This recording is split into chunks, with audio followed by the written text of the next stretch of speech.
This is The Miller's Edge with Christian Miller, two-time national champion and team captain for the Alabama Crimson Tide, and former Carolina Panther, and his father, Corey Miller, the pastor of pain, a 9-year NFL veteran with the New York Giants and University of South Carolina Hall of Famer. This is The Miller's Edge.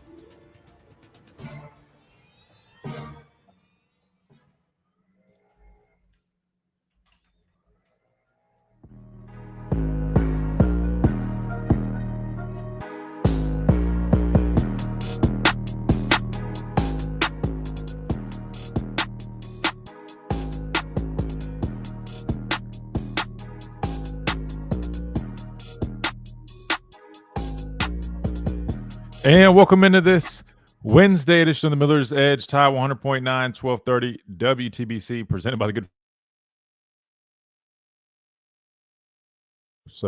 Sorry, got excited there. Almost ripped my my mic cord out there. Presented by the Good Feet Store, America's art sport experts. Hope you guys are doing well. Looking forward to diving into today's show. Another practice in the books. Well, technically, they're probably wrapping it up now. First padded practice out there, Chase. You guys, you know what that means now. You probably have seen them wearing the shoulder pads. You're like, what do you mean? Well, full pads. And for us, that usually meant same tempo, right? Tempo was always either tag off if it was helmets only or spider pads. It was thud if we had shells or full pads.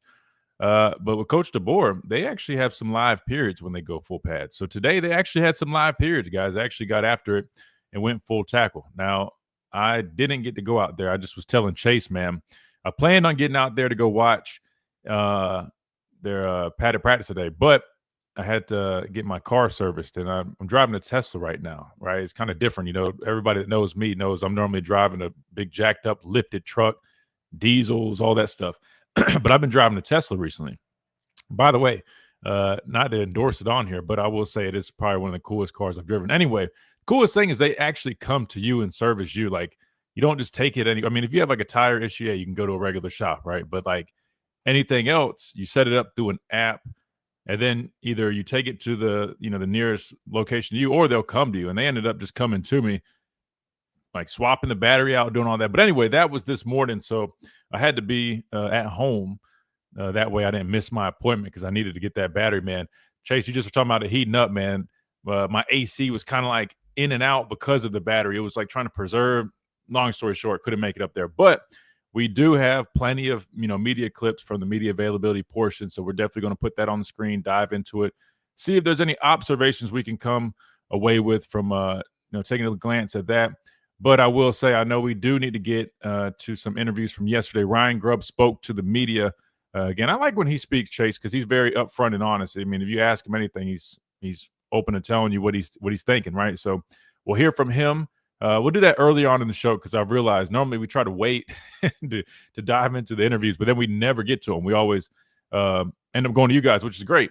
But I figured why not do the interview first this time around. So we'll plan on doing that. When we come back from this first time out here that we'll take in a few minutes, we'll hear from Ryan Grubb, hear what he had to say after practice yesterday. But I'm curious to see how everything goes today. Again, first full go type deal, some live periods, which means full tackle. So that's always fun as they prepare for the first scrimmage, which should be taking place Saturday, which there's no way I'm missing that. And I definitely will be up there for that, man. Scrimmages are always a great indicator to kind of give you a vibe on, where things really stand. Like, I'm going to be completely honest with you guys, and I was just telling Chase this, man. Like, I know we do like everyday updates at practice, but I'll be completely transparent. There's only so much you really can pull from a practice day in and day out. You know what I mean? Like, once you kind of go over initial observation, especially like for folks that are only there for the media viewing period, like if I'm being completely honest with you guys, I mean, a lot of it is like word salad stuff. I mean, like, unless you're trying to notice like different lineups, guys, in different spots, yeah, you can see that. But in terms of like, oh, how this guy does this individual drill, there's no way you're going to know who's really, climbing the ranks, who's doing what, unless you're actually out there watching practice. But that being said, scrimmages, they do give you a really good indicator on kind of where you stand as a team, kind of, offensively, defensively, because I'll be honest with you, man. Training camp, not only is it big for the players, but really for the coaches, right? There's always going to be battles amongst the offensive coordinator and defensive coordinator, which sounds kind of, cliche, or it sounds like, oh, of course, right? But no, really, there's going to be competition there, and a scrimmage is a great way to really get after it. I mean, obviously you have team periods daily, but scrimmages, man, it gives you kind of like that game like scenario, that game like simulation. So I'm expecting Saturday to be a good one, and from what I've gathered, I mean, these coordinators are definitely, they're getting after it, right? They're definitely trying to put challenges on each other, and I like that, right? It's always like a chess match with those guys. And then bringing Ryan Grubb into the equation, man, it's really exciting to see kind of the evolution of this offense, given a little bit different personnel, especially at the quarterback spot. But then we've heard from Ryan Grubb, which we'll hear from him here in a minute. But talking about some of the tendencies that he picked up when he went for his Seattle stint with the Seahawks, bringing it back here. Could see some more pro style stuff, a little bit more play action type stuff. So really interested to see the evolution of this offense. I think we'll get a better idea of that Saturday when they go to the stadium for their first scrimmage. Plus defensively, and I would love to, if we can get Kane Womack on the show when he gets some free time, I'd love to ask him his thoughts on the evolution of his defense. Right? I mean, people think just okay, he was here last year, a lot of guys returning. You're probably going to get what you saw last year. But the reality in that is, people are always evolving. Even the defenses that I was in here with Coach Saban, we had our bread and butter and our base stuff. But as the game evolved, as offenses evolved, we had to do the same. And I would just be curious, what are some things that we could see a little bit different? And part of the reason this has kind of been on my forefront, Roman Harper being up here asking questions, at media day, asking guys about what they're going to do differently to improve, or, try to maybe limit the number of explosive plays allowed.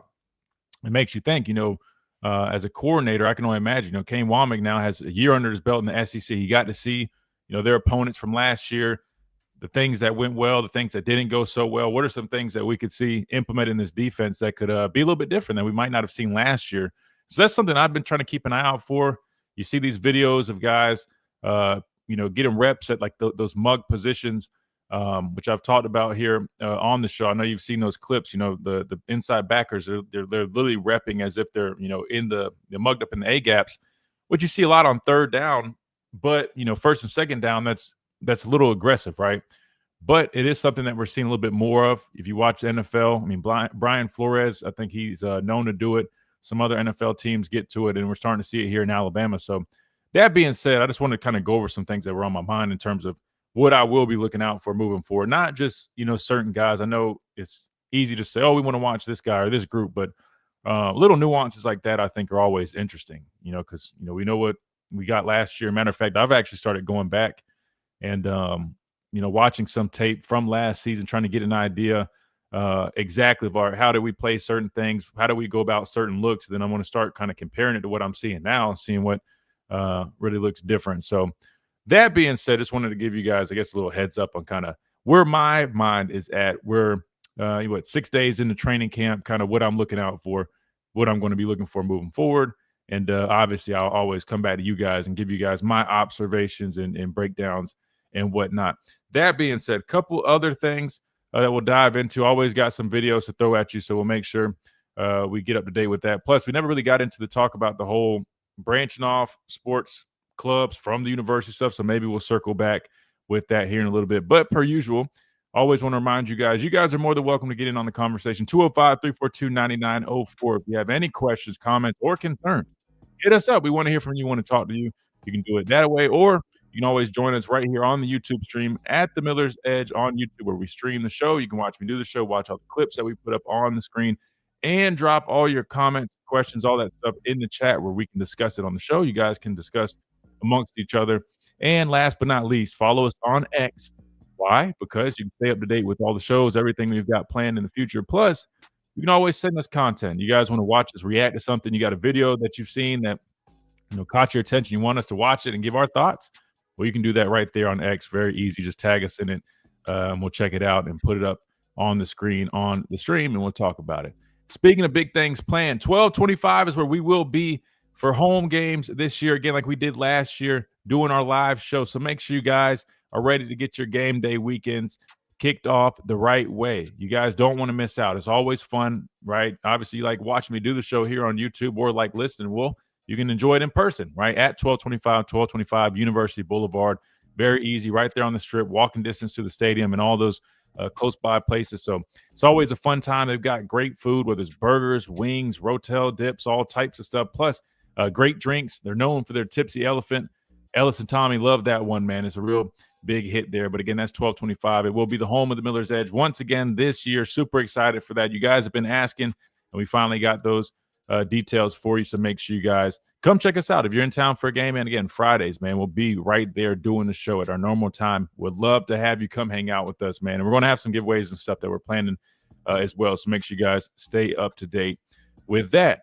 We are presented by the Good Feet Store. Got to tell you about our friends over there. Try before you buy. You've got nothing to lose. Premium art supports designed to eliminate and alleviate all types of pain, whether it's foot pain, knee pain, back pain, you name it, they will knock it out. I'm telling you, these things are game changers. Clinically proven to do so in just 4 short weeks. So make sure you guys take advantage of it. You can find the nearest location to you by going to their website, goodfeet.com, schedule an appointment. I'm telling you guys, literally, you just put them in your shoes and they get to work. You don't have to be a former athlete or somebody like me that started playing football at the age of 4. You can imagine kind of pain that I deal with. Trust me, you guys, if you any type of pain or if you're on your feet, man, you will benefit from these. So make sure you guys check them out. Midtown Village is where you find them here in Tuscaloosa, or again on their website, more information or the nearest location to you. Again, that is the Good Feet Store, improving the quality of people's lives 2 feet at a time, just like we like to do 2 hours at a time. We got to hit a timeout. When we come back, we keep on rolling right here on the Miller's Edge, Tide 100.9, 1230 WTBC. We'll be right back.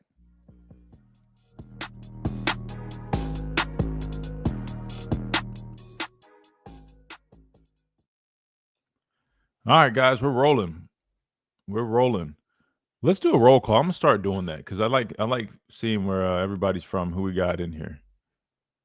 Obviously, I see who we got in here. We got From, Carson, Marcus, Yakenji, Tristan, Dwight. What's up? Arthur, what's going on, brother? Ryan, what's up, man? Let's roll. Yeah, let's hit a roll call. Where we at? Where we listening from? Matt, what's going on, man? I'm gonna get those questions. Where are we listening from, guys? Is my mic low? I feel like my mic's a little low. All right, that's better. Another rainy day in St. Pete. Yeah, St. Pete. New Orleans, Tennessee. Love it. St. Pete, man. I went down to St. Pete when I was in high school. I went to Montgomery. There we go. Chattanooga, Atlanta, Prattville. That's where OJ Howard's from, right? I went down to St. Pete for a what was it, like an Under Armour All-American combine, I believe. Yes, sir. Northport, Tuscaloosa. Let's go. Tennessee. Okay, Corey. Good deal. But yeah, I went down to like a matter of fact, I think it was like the Under Armour combine, but my dad drove me down there. Real nice area, man, St. Pete, because that's where the Rays are, right? Correct me if I'm wrong, but I think that's where the Rays are. Damn, Palantir's back up to 170. Goodness gracious. Sorry, I just got a stock notification. Oh, Roma Harper too. I didn't know he was from Prattville. I knew OJ was. Yes, sir, QD. Another day, another dollar from ATL. Yep, Valentine. That's right. Yes, sir. Hey, appreciate you guys, man. Norman, Oklahoma. Okay. Wait, Norman, Oklahoma. Let me think. Where was David Cornwell from in Oklahoma? Was he from Norman? Yep, Tampa Bay Rays. Yeah. That's where I was at. Funny enough, man, I was like 16 at the time because I was like, I think it was going into my junior year. I was younger, but we were down in St. Pete, man, and I just remember I don't know what I was trying to do or where I was trying to go. But I told my dad, I was like, hey, can I take the truck, man? I just want to I need to run and go grab something real quick. I think he was busy, he was talking to a whole bunch of people, gives me his keys. So I just started driving, and I think I really just was trying to explore, right? Guys, I ended up going down like like a one-way on accident, about got hit head on like an idiot, man. Thank God. But because I was young, but I know how to drive, but still, obviously, I want experience with all these freeways and stuff. I mean, back home where I'm from, I ain't never really had to drive on all that. But boy, I'm not gonna lie to you. Then I got lost. I didn't know how to get back to the hotel. And he called me like 30 minutes. I was like, man, where are you at in my car? I was like, yo, I don't even know where I'm at. Oh man, you can't explore Tampa. Exactly. See, I learned the hard way, man. I learned the hard way.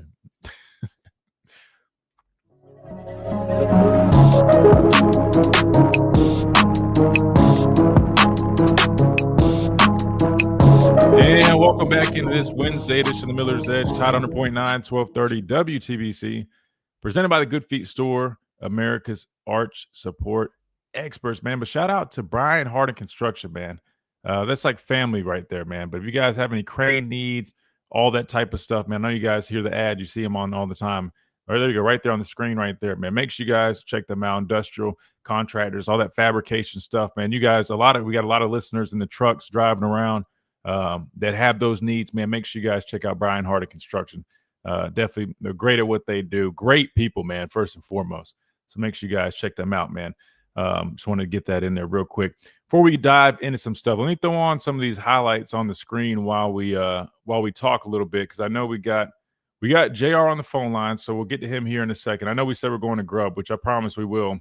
But I want to get to some of these questions because I saw you guys ask a couple questions in the chat. So let me throw this on here, these practice clips. While we talking, all right, let's do it. Let's see. Who was? I think it was Marcus that had a question first. Okay, here we go. He says, I have a technical question. Given the talent in the linebacker room, do you think Coach Womack will utilize a package that resembles the cheetah package that Kevin Steele used? Hey, man, great question, man. I love that question. All right. I'll tell you why I love it, because I love the cheetah package. Like, if you're an outside linebacker like I was, cheetah packages, man, that allows more of us to be on the field, right? We're kicking those big guys off the field. We're saying, let's get some speed and athleticism on the field, right? We saw the cheetah package implemented a ton. What was it, like 2022 or 23 a bunch? Who was? I know in 23 it was like what, Q Robinson, Dallas Turner, Will Anderson, something like that, or maybe 22. But anyway, it's where you get the athletic guys on the field, right? Get rid of the big butts, like my dad likes to call them, and you get the speed and athletes out there. That being said, in terms of this group, yeah, look, so I'm trying to think if they did a whole bunch of that. I'll be honest, last year, I don't know if they used, let me think, because let's just go off just traditional when they wanted speed out there, in two spots. It was always Jihad and Q. Those are kind of like the two edge guys they went with. I'm sure they might have had something in there. I'm drawing a blank, though, where they might have had three guys. But I'll be honest with you, I don't even know if they really had, because when you're getting those packages, you got to have like three outside guys, three edge guys that you feel like they need to be on the field. I'll be honest with you, though, the more I think about the personnel that we have this year, Marcus, I don't know if we'll see a whole bunch of that package, because I'm just going to call a spade a spade. Looking at that outside linebacker room, you got Quay Rusaw, explosive guy, but he's kind of more of a speed to power guy, let's just be honest. Yanze Pierre, who's definitely got the juice when it comes to pass rush, which I think we're starting to see him trend to be that guy. Remember, I was talking about the counterpart to Quay Rusaw. Definitely, if I had to put money on somebody right now where we're at in camp, I'd definitely put money on him. But you got him, Latham, who's going to play a bunch at that Wolf spot. He's a bigger guy, moved from Bandit. He's not really like a you know what I mean? Like, I don't know even if you put those three guys out there and say Latham was kicked down to a 3, I don't even know if I'd consider that a true cheetah package, just because I still view him as he's like an oversized Wolf, right? And the other athletic guys in that room, they're all young, you know what I mean? But say Noah Carter, Justin Hill, he steps up. Maybe you see something like that. But I'll be honest with you, when it comes to coming up with third down packages, the goal is literally get your best rushers on the field. When I was in Carolina, we had our own form of our cheetah package, and that consisted of, what's crazy? It actually was like a step beyond cheetah, because we had like 4 of our just best rushers out there. We literally put Brian Burns, Mario Addison, Bruce Irvin, So that was like the consistent, like the three guys are our form of a cheetah package, which if you guys think about it, like think about that group, man, it's crazy. And Mario always played the three. He was so good at rushing from a three from that stand-up spot, man. He used to kill it. But typically you always have a tackle in there. But I think one time or two, sometimes we would just go straight for speed guys, getting really aggressive. But what I'm getting at is with this personnel, I'll be honest with you. You know, you look at who are your best, right? When you ask yourself, who are the best pass rushers on this team? You know, it kind of similar to last year where, I mean, really Jihad was literally one of the best rushers. I feel like this year, LT Overton, you know, he's not even like a true edge guy. Like, look, I know we say Bandit is like a 5 technique, so technically it passes as an edge guy, but they're like a bigger tweener edge guy where sometimes they get kicked inside. But ironically, he's arguably like the best pass rusher. So I wouldn't classify him as like him being in there being like a cheetah, you know, type package.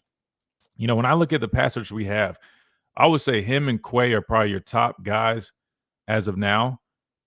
And with that type of personnel, that doesn't really feel like a cheetah type package. You know what I mean? So even if you had LT, Quay, and say Yanze, and then, you know, a traditional tackle, I don't even know if that counts as 3 speed guys. Even though LT can rush from a 5, but I'll just tell you guys this, man. LT has been having a phenomenal camp, and he has been, you know, virtually unblockable from really, you know, all over his alignment. You know, whether he's, you know, rushing from a 3, from a 5, which doesn't really sound like breaking news because he's one of those guys you expect to have a really good year. But that being said, I mean, he's just been looking really, really good this camp. So he's definitely going to be out there in those third down packages. Quay Rusau will probably be out there. And then I would imagine if they do wanted to add a little bit, you know, to it, probably Yanze Pierre will end up stepping up and being out there. And then I guess that fourth guy, probably like a James Smith. So I guess to put a bow on what I'm getting at, Marcus, is I wouldn't really consider that so much of a cheetah package, just more so of your typical rabbits, you know, 2 true edge guys, then kick LT down to a 3. Let him rush with like a James Smith, or if you want one more, a little bit more physical guy to help get a little more push interior wise, maybe a Beeman, you know what I mean? Somebody like that, or Tim. And I think that's kind of what you'll see. But I wouldn't be shocked, honestly, if we see a lot more pressure. 5-man type pressures, fire zone type pressures. I just feel like with this grouping that they have, I just feel like, you know, pressures is something that I feel like they're going to want to get to a little bit more. And it's always good to mix it up, right? Whether it's simulated stuff, fire zones, I think it'll be important to kind of mix it up. But really good question. So to answer your question, I don't know if we'll see as much of like cheetah package type stuff with the personnel that we have, unless like some of those younger guys really come along and you're just trying to find ways to get some of those guys out there. Other than that, I mean, I think you're going to consistently see Quay and LT, and then maybe, you know, Yanze out there working the edge as well. So, yeah, but really good question, man. I definitely like that. I think he followed it up with something.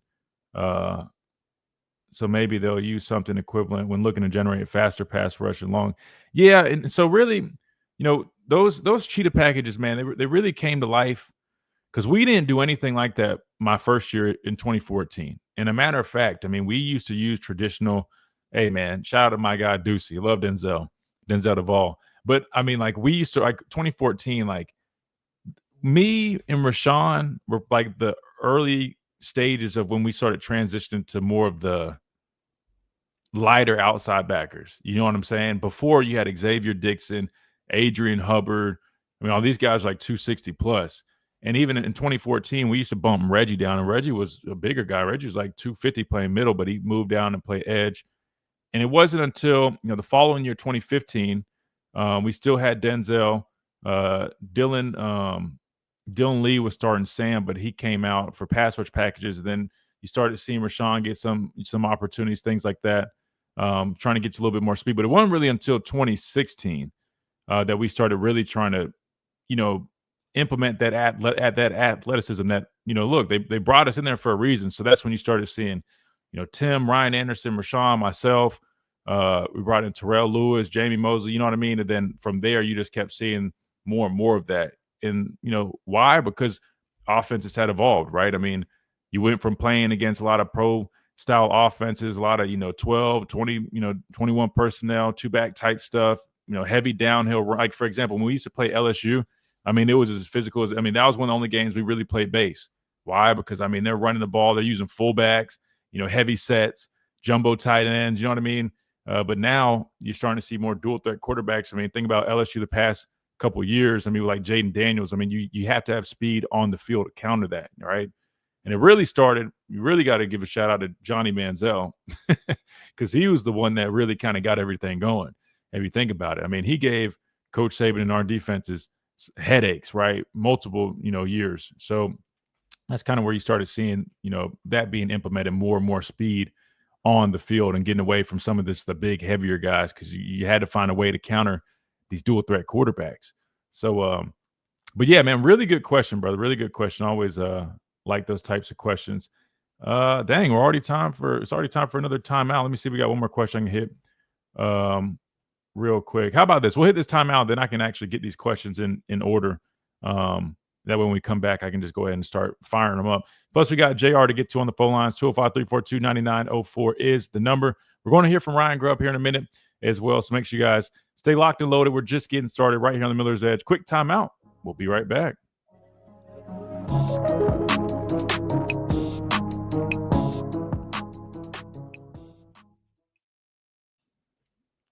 True, Ricky. I mean, yeah, you can say it started with Cam. I'm not mad at that.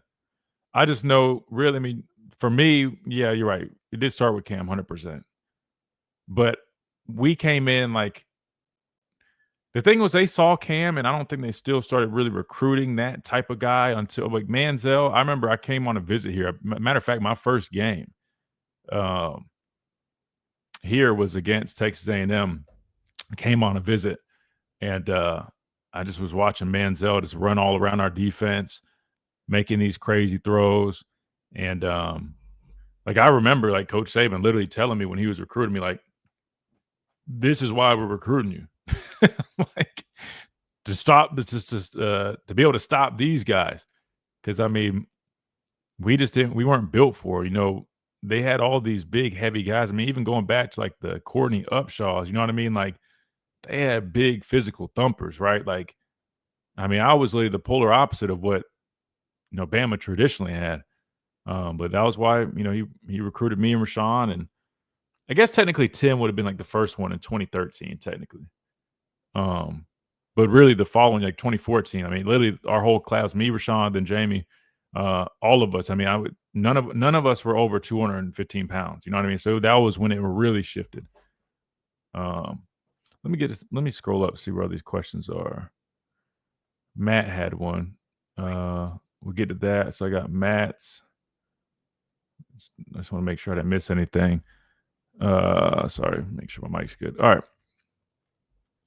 I love the way Bray put it. Don't bite the cheese. Yeah. Just shows levels of understanding the defense, knowing that they know where the holes are. Yeah, and that's the old philosophy. That's why even my dad already was hip on it, right? Because the way, look, so when you're playing, and from a coverage perspective, we're talking here, you always play deep to short. Always, right? And you would think it's obvious, but 3 or 4 yards, right? That's not enough to get a first down. Maybe it is if it's 2nd and 3, but you get what I'm saying. But you really start getting in trouble when you're allowing those deep routes. And just like Bray, took it a step further, it's really true. Anytime, like, there's like philosophies that, I mean, they're not 100%, but it's almost 100%. If you got somebody going underneath, just like he said, 9 times out of 10, somebody's coming behind you. Those types of understandings, they go a long way in terms of football knowledge and just in-game instincts. But you never want to bite the cheese, right? So, like, as outside linebacker, a lot of times we're responsible for the flats, right? Like cover 3, we're curl flat players, rip Liz players.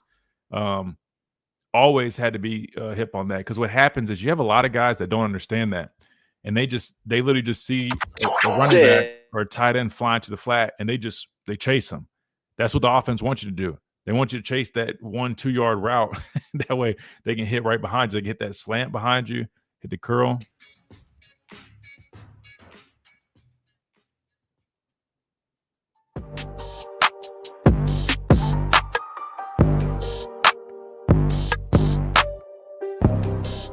And welcome back into this Wednesday. This is the Miller's Edge, Tide 100.9, 1230 WTBC. We just were talking a little bit about some of Brady's comments when he was on the show, talking about not biting the cheese, and just a real, I guess, a little nugget here for our listeners that want to learn a little bit, man. What that means is you always play things deep to short, right? So you're watching these DB drills, right? And they're working on 45s and stuff like that, high point in the football, but and when you're in coverage, you always play deep to short, right? You can live another down, giving up a 2, 3, 4-yard route, but you don't want to get beat deep or behind. And so it's really, as you grow your football knowledge as a player, right? You start to learn those things. You got to understand, because especially like at outside linebacker, it's really easy when guys get moved there and you can tell when they're not used to really dropping or having experience playing off, because you tell them, hey, you're a curl flat player. And they just go, oh, I have the flat. And then they see somebody run into the flat, and what do? They panic, and they just go chase the guy. Now, there might be some calls where, like a coordinator or somebody might want you to just immediately take somebody, but it's not common, right? Because what happens is normally those routes, number one, they're normally like the kind of last resort type routes, right? Unless they're just as a player where it's a quick flare or something like that. But like normally, like those routes are kind of there, just kind of if the quarterback's going, scanning, okay, it's not there, let me dump it off. And then everybody's going to, pepper the ball carrier, as they call it. They swarm to the football. What happens is if you go jump a flare out, there's always something else coming, and you're going to have somebody behind you. So whether it's a slant, whether it's a curl, you got to be in that window. And one thing they taught us, like when we used to drop, we used to be a lot of, doing curl flat drops all the time, was that you take away the curl as you're playing the flat. And so what does that mean? So like if I look out there and I got number one receiver and I know he's either running, there's a good chance he runs a curl or a slant, I'm going to drop with depth, right? And so that's when you see some of these drills. Matter of fact, are they working on 45s right now? This might be perfect timing. We got Yanze lined up. Looks like he's walked out. Not walked out, but he's playing from the ball. Exactly, right? So what they're doing right there is a little bit different. They're probably, simulating like they're dropping underneath number one, like they're cutting number one. And but it looks similar. So say he was a flat player right there after this ad gets done playing. What he would have done was he would have dropped with depth like that and then kind of just, hovered his feet, but he would have played through the curl. That way they don't just have a quick, easy curl or a quick, easy slant. And you kind of, you're taking that window away as you're running through. Then you all break on the football if they do dump it off to the flat. But you never chase flat routes, you know what I mean? Or even under routes. Like never chase those under routes because somebody's always coming back to you. But anyway, that's just football, knowledge that you gain as you play and you learn. Don't bite the cheese. There's always something else coming. So always be prepared for that. All right, we got one more question real quick. Matt says, someone tell me or correct me. Seems like the footage I'm seeing is lacking intensity. I know it's early, but they have a scrimmage coming up too. So I'll say this, Matt. Number one, it's first day in pads today, right? They had a shell practice yesterday, but it also is day 6 or practice number 6. Now they have had 2 off days so far, but this is when camp starts to kind of that what we used to call it, that monkey climbing on your back, right? You kind of start having to push a little bit extra because you guys got to understand, man. Like, so with their schedule, the way it works is they're waking up. They might have quick meetings or whatever. Then they practice at 9, right? So they probably meet a little bit before. Early in the morning, so you got to squeeze in breakfast, go sit in the meeting room or first thing in the morning, and then you're putting on pads and getting ready to go work, and you're doing that over and over. Not to mention when you get done, they've got lunch. They might have an hour or two to kind of chill out a little bit. Then they have meetings for like the rest of the evening. They'll have like a walkthrough type thing. So like they're not finishing their day till 9. So really they're going probably like 6:30, 7 o'clock to about 9 o'clock. A couple hours in between the middle of the day to rest. Then you're doing it all over again. And I'm just telling you guys, not only are you tired physically, but mentally, man, it really starts to pick up on you. And you really got to start digging deep because think about it, is doing it over and over. It's tough, man. It's a grind. So I'll say this. When I've been out there, Matt, I mean, it's been pretty good intensity, especially early on. But you do know, I mean, once you start getting into it a few days in, sometimes you got to get a little bit, motivation going, get them up to speed. But I will say this. The footage you're seeing is all, early practice periods. These are all individual drills. So, when we used to do, I'll say this, when we did individual drills, I mean, like, we used to make sure it was like high pace, like our coaches to be on our tail. A lot of times when you watch like in the pros or some other, like sometimes, it depends on the culture, the coach, whoever, but like the intensity can change or be a little bit different. Like there's sometimes like in the NFL, like their individual drills is literally like guys taking their time, going through a rep, really just honing in on what they're doing. And then other times, like when we were here, like our indies felt like fast, fast, fast, drill to drill to drill, like there wasn't anything. And I think with them doing so many different periods for individual drills, that's just kind of the tempo that they go with. I don't think it's always like they are going from drill to drill, but I think these early periods, like a matter of fact, like I think it says like period 7 up there when the media is out there. I think they kind of like, you know what I'm saying? Like they're doing so many different things. It's kind of like that. You know what I mean? Like even like something like this, like they got one guy running on the route while they're just kind of hanging around. You know what I mean? Like this is kind of like that warm up period of practice, so to speak. So like you like the clips you guys are seeing are not once the media leaves, that's when things really pick up. That's when you start seeing like, real team drills, right? Guys really going after it. You see the intensity pick up, the physicality pick up. These are all based are really set to work on fundamentals, right? Go through, drills and movements that you'll probably see or do throughout the practice. So it's going to be a little bit less, but from my personal point of view, I feel like the intensity has been there, and I feel like there's been. I'll be honest with you, man. I feel like there's more intensity from the coaches, and most important, really, Coach DeBoer. I feel like he's kind of had a little bit more of an edge this year around. And I'm not saying it's because he has a chip or it's just his year two. I don't know, but he seems a little bit more comfortable, really, kind of because he's never really been like a yeller or screamer. That's not really his thing, but to me, I feel like he's kind of even turned up his kind of coaching intensity a little bit. But no, I think it's been pretty good. But I think it's probably a combination, Matt. I mean, you're seeing the indie drills, which they're just working on fundamentals. You're getting a few days into camp, right? That monkey's starting to get on their back. You got to push through. But I know this: once that first scrimmage, though, everybody's going to be jacked up for that, right? Because it's like a game type deal. But no, I don't think that's a bad observation. I think that's fair. But no, I don't think it's anything to really be concerned about, brother. All right, let's do this. Let's go to the phone lines. 205-342-9904. We got JR next. JR, welcome in. Hey, man. How you doing? Good. How are you? I just was listening to you, and you're talking a lot of information and questions that I had about. So you could have been asking. I got a couple others. But one thing I wanted to mention, if you wanted to play Ryan Grubb's interview, I'd hang on and listen, because he may answer some of the questions I've got coming up anyway. Yeah, no, it's fine. You're on here now, so no worries, man. No, we'll get to it here in a minute. No worries. All right. Well, anyway, I was thinking about position coaches, particularly defense, as we're talking. Ryan Grubb. But anyway, his position coaches. What is the chemistry between Grubb and his position coaches? And if you would name those coaches, I've kind of lost track of it. They change out a lot of them so much. But anyway, and the chemistry between the coaches. We always talk about the chemistry in the players, but I believe it's also involved in the coaches, and then how well are the position coaches relating their coaching up the players? How good is that going on? Yeah, no, that's a good question. No, I mean, yeah. I mean, well, I'll be honest with you. I mean, I can tell you about kind of what I gathered. I mean, I'm not on the staff, so I'm not going to sit here and try to lie to you and act like I know everything 100%. Obviously, I mean, I'm up there a lot, and I have great relationships with everybody, so I can kind of just give you my answer off of my thoughts. But no, I would say, I mean, they all have great relationships. I mean, you look at the history between a lot of these guys on this staff. I mean, obviously, Coach DeBoer and Ryan Grubb have been together for quite some time, right? I mean, you almost could view them as Batman and Robin, so to speak. So obviously, that's a very rich history and very great relationship there. But then you take it a step further and you look at the other guys on staff, the receiver coach, Marcus Shepard. You look at Nick Sheridan, who was a tight ends coach, now serving as a quarterback coach. You got the experience last year of being an offensive coordinator.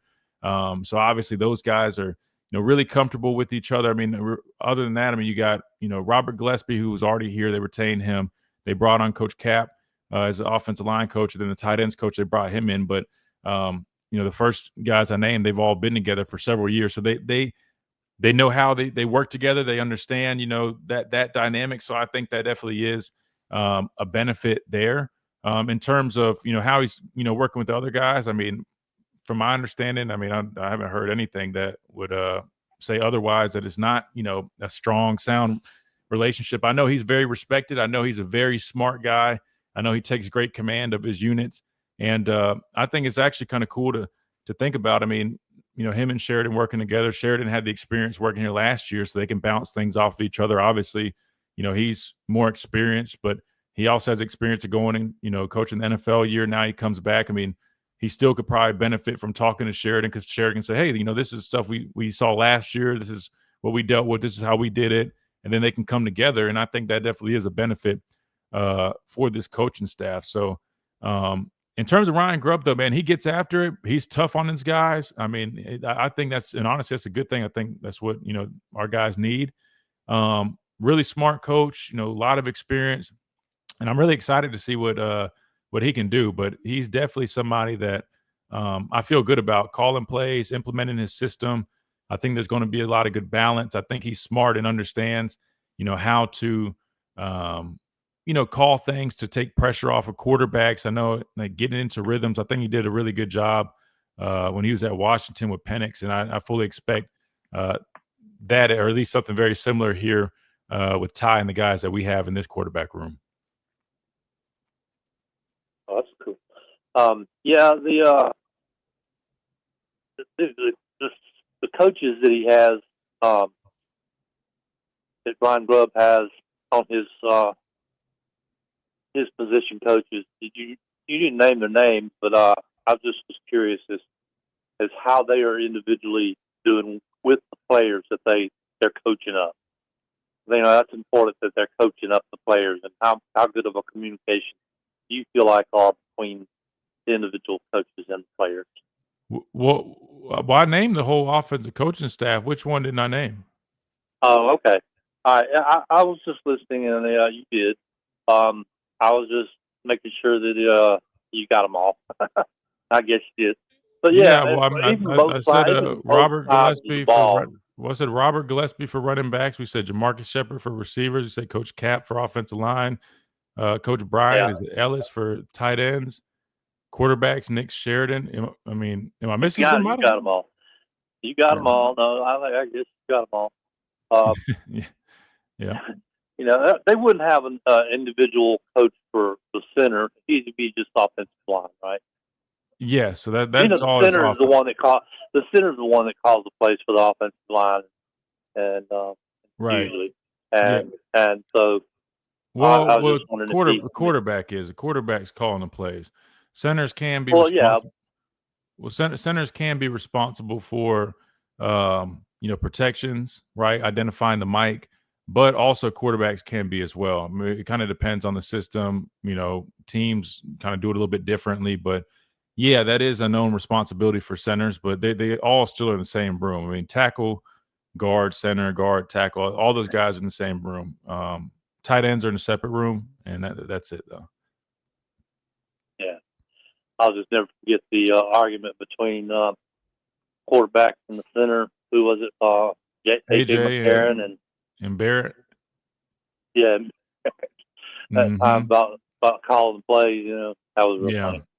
Yeah, it's always important to have good communication. Yeah, always important to have good communication amongst those guys, man. Like, when I was here, our center and the quarterback are always really, really close, really tight. And was Ryan Kelly, Jake Coker. I mean, those guys are really close because, it's important, man. They got to work together. They're a unit, in terms of identifying the mics, getting the protection set up to protect pressures and all that. I mean, they got to be, they got to work hand in hand. So, it's always important for those guys to be on the same page. But nothing wrong with a little friendly, a little consultation like AJ and Barrett had. I mean, that shows those guys care a lot, man. I think when you see that displayed, man, I think you got yourself a heck of a squad when guys have that level of heart and compassion and can hash it out like that. But then, all right, next play, we're good and figure it all out. All right, this kind of changing the shifting gears a little. Uh, which do you enjoy the most, college or pro? I would say college. It's getting a little bit And harder. more, yeah, Yeah, it's getting a little bit harder to kind of decipher the two because college is starting to really reflect the pros in a number of ways. But I would say the passion in college is not just with the fans by but all with the means. players is always fun. I mean, just like I don't know, there's something about college that feels different. When I was with Carolina, I mean, even just for a few years, it's a business. You know what I mean? Like even like the fans, like they definitely there's passion in the NFL. Some clubs are better than others.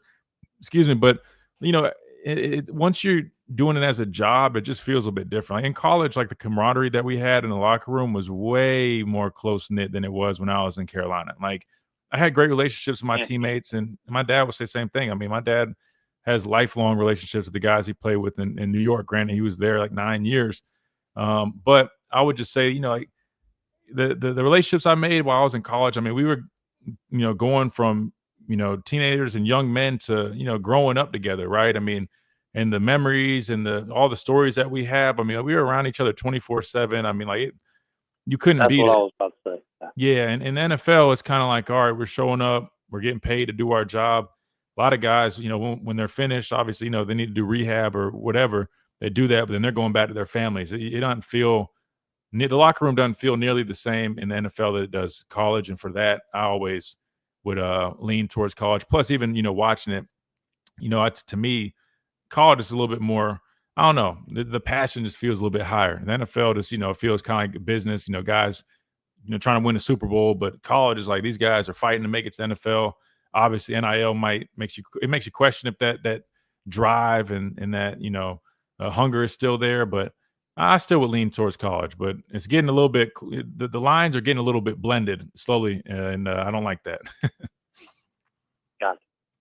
Well, I appreciate all that, and I've been drumming up a whole bunch of questions. Well, I'm sorry I missed your dad the other day. I was really interested in his input, and I laughed so hard when he was talking about how it was so much harder back in those days, and he was right than it is now. And you were just want to go talk about how tough it was and all that. And I was thinking about what your dad said. Oh yeah, he's probably going, yeah, right. oh yeah, no, he had it tough, man. 3 days is insane, but he wasn't lying, man. But that's where we've come from, and now it's totally different. But yeah, he'll be on here a little bit more, especially when the season picks I'll up. be So. listening, and I hope to chat with you. Yeah, no, he'll be on, man. Really in. Yeah, no doubt. You'll Okay, get a man. chance. Don't worry. Well, JR, we Good deal. appreciate you, man. Thank you very much. Yes, sir. Take care. Have a great day. You too. All right, good deal. We got to hit a timeout. When we come back, we keep on rolling right here on this Wednesday edition of Miller's Edge, Tide 100.9, 1230 WTBC.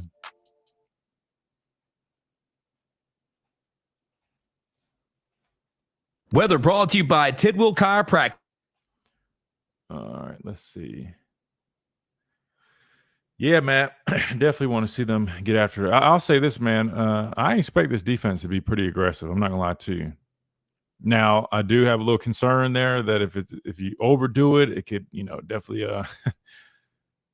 definitely expose us to some explosive plays. But I feel like they're going to be aggressive. And part of that is I think they feel challenged to make some more explosive plays from their end. I mean, in terms of tackles for loss, the pass rush production is just it wasn't really up to par last year. I mean, like we're like 14th out of 16, so I'm expecting them to try to dial it up a little bit and be a little bit more aggressive. I really think that's going to be something that we see.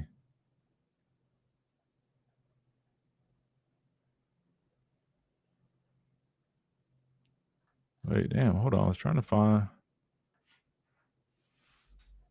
Let's see.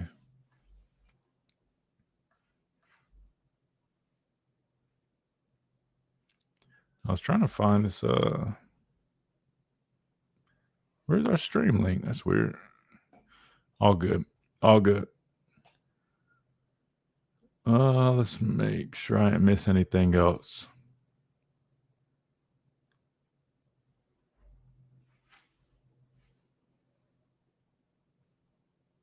QD, what's up with what's in the Kool-Aid in Atlanta, bro?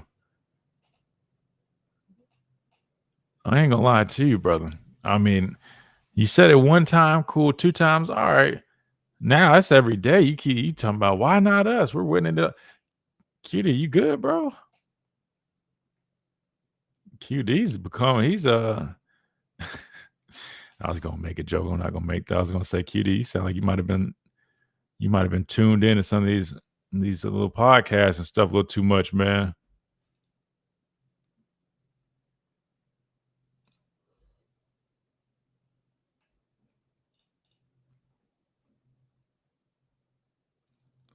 Let's see. Great time of the year. Roll Tide. Hayden, Alabama. Yes, sir. Appreciate that, Michael. Word on the streets, Coach DeBoer went off on O-line. Wasn't physical, no. Yeah, I'm telling you, he's definitely kind of had a little bit more, like kind of like a little bit more of an edge this year. In a good way. Not like he's like, oh, it's totally different. No, but I'm saying like, I feel like he's definitely been, he ain't afraid to kind of, bring the intensity up a little bit, which is good. I think that's gonna bode well. I think there are young guys in the room that fit that role, but I don't know if they're ready to play meaningful snaps. You talking about kind of what we were talking about earlier on, Carson? Maybe Bama will utilize equivalent. I think we hit that already. Sorry. QB Reese fits too, but I'm not sure if he'll play a ton.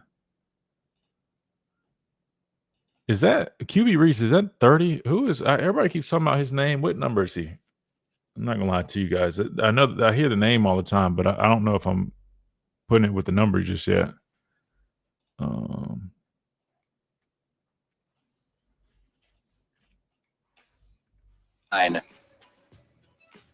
Who is this? Oh, it's Al.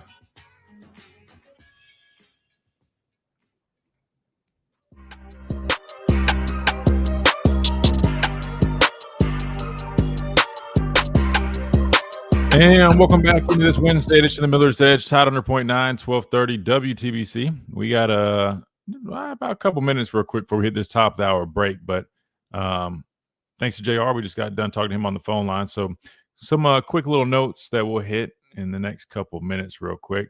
You've got 4 guys from Alabama that landed on the Sporting News preseason All-American list, courtesy of Tide 100.9. There's an article here. Says that Sport News Network announced preseason All-Americans with the Crimson Tide landing 4 players on the list, 2 on the first team and 2 on the second team. Let's see who these 4 guys are. Anybody want to guess? If I had to put money on it, Chase, I think we all can sit here and say in unison. Ryan Williams, number 1. Let's try to guess real quick. Let's see if you or me can get it right, Chase. I'm going to go Ryan Williams, number 1. I'm going to go Deontay Lawson. I'm going to go Caden Proctor. Oh, damn. We got to get this 4th one, bro. Man, this is tough. Oh, man. Ryan Williams, Caden Proctor, I'm locked in on those, Chase. I'm pretty solid with Deontay. I'm going to go LT. I'm going to go Deontay, LT, Ryan Williams, Caden Proctor. Chase, you want to try to guess for the 4 guys on this list? And you guys can do it in the chat too. And don't cheat. If you already know, don't spoil it. Chase, you probably already saw it. You saw it already? I did. I was going to try to play it off. I'm going to be a good sport. So yeah, be a good sport. Don't finesse the game. All right, well, tell me this, Chase. Was I right? Let me double check really quickly because I know White had texted me earlier. Okay, because I was about to say, I know you got some of it right. I know I got some of it. Let me see. Hold on. First team, you had. Oh, damn! I was wrong. They had Tim Keenan and Ryan Williams, so I'm already wrong because I went LT. Damn! So I was wrong. Second team, Caden Proctor and Jaden Roberts. Damn, I was 2 for 2. I swore I was going to be. Wait, damn. LK said Parker at center. I was going to either go Parker, at center, but then I was like, nah, I was thinking, damn, I swore I was going to hit the money on that one. I mean, Ryan, is a lot. Proctor, but then they went Tim Keenan and damn, who's it? Jaden Roberts. Damn, I'm surprised. I thought LT would have been on there. That's interesting.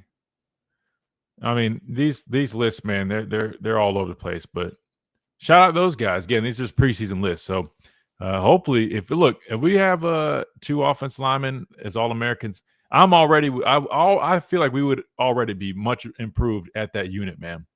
Because I don't even mention Brailsford, who I feel like is severely underrated. And I don't know why that is, man. I mean, if you turn on the tape, man, the dude is really impressive. I don't know if it's because he's a little undersized. I don't know what it is. But that dude is a really good player, and I thought he just kind of slept on. But shout out to those guys. Sporting News preseason All-American list. All right, top hour break has arrived. When we come back, we'll keep on rolling. Hour number 2 coming right up. We got plenty to get into. Got to listen to Ryan Grubb. We'll do that. Plus, I want to say Coach Saban listed a number of teams that he felt were worthy or had the potential to win this season. So we'll discuss that and more coming up right here. Hour number 2 on the Miller's Edge, Tide 100.9, 1230. WTBC, presented by the Good Feet Store, America's Art Sport Experts. Quick timeout. We'll be right back.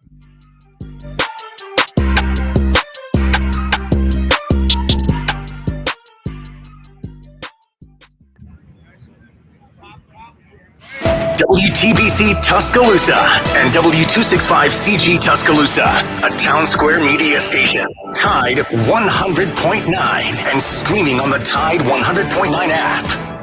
From the Fox Sports Studios in Los Angeles, here's Steve DeSager. In late night baseball, the Padres won in 11 innings at Arizona. The Dodgers blitzed St. Louis, wins for Seattle and Tampa Bay.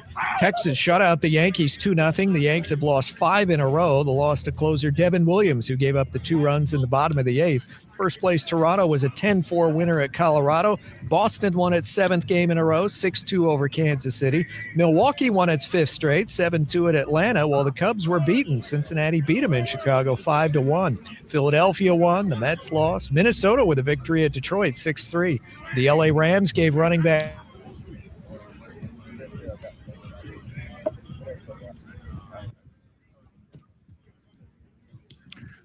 Yeah, I can't believe I got that wrong. Do you think it's better to name a quarterback one now with a few weeks left? What's the logic in the delay? Well, that's a good question. We'll hit that when we come back. We think about Bryce Young this year in Carolina. I think he's going to be top 10 quarterback. Man, I know they finally got him some help. At least they've been working on that for the last couple of years. Try to bunker that O-line down a little bit for him. Obviously, investing in first-round wide receivers clearly is a signal that they're trying to get him some help. And, hopefully I think it finally pays off. But in terms of him, man, I mean, that dude, I mean, he's special. If you put the right weapons around him and you put him in the right position, man, I mean, that dude's going to make plays. And I think he definitely very well could, fight to be in that top 10. I mean, you talk about top 10. I mean, NFL is not easy. Especially given, scenarios, right? But I think it really depends on if the guys around him can step up, But he has the tools, man. He has the tools to do that. He definitely has the tools.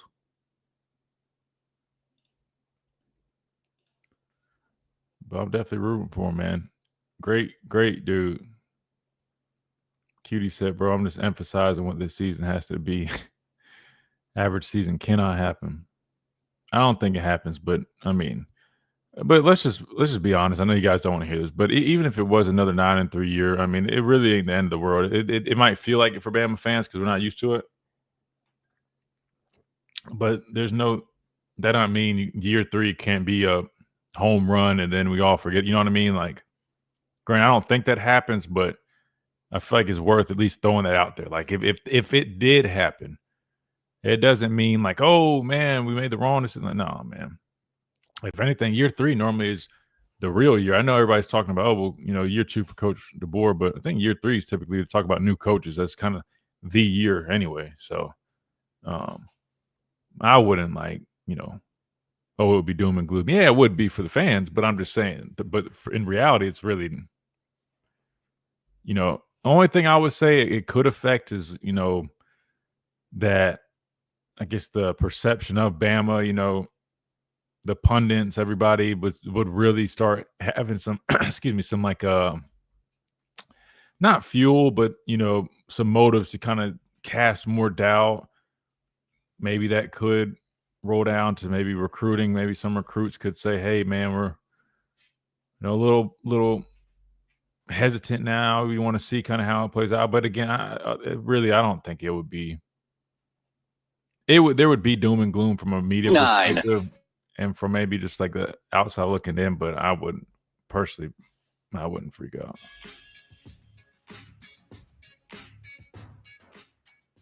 Yeah, no, that's why I was describing the cutie about the luster. I think it would affect the luster, but I'm saying.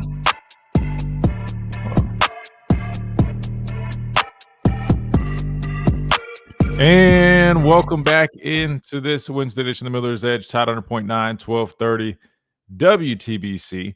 All right, during the break, I was talking with the chat here on YouTube. Again, we are streaming live. Check us out at the Miller's Edge.